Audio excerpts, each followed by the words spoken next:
Presidente, si cercava di riaccendere la famosa fiammella oggi dopo la sconfitta contro Milano, purtroppo questo non è accaduto, sembra ritornare un po' la partita dell'andata contro Padova, all'andata finì 3-1, oggi 3-0, ma quello che si vede è l'atteggiamento di questi ragazzi. Sì, siamo tornati quelli che eravamo nel girone d'andata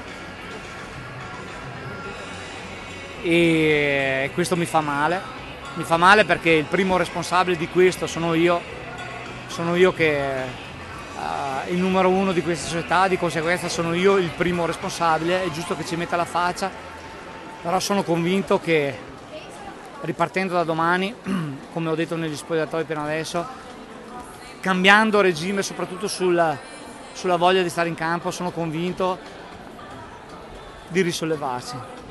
Ed è una Blue Volley che deve necessariamente guardare avanti, deve guardare ai playoff, oggi è arrivata la qualificazione matematica, quello è l'obiettivo adesso, arrivare al massimo lì. Dobbiamo fare dei grandi playoff, io personalmente ci metto la faccia perché questo avvenga e sono convinto che i ragazzi mi seguiranno per questo, perché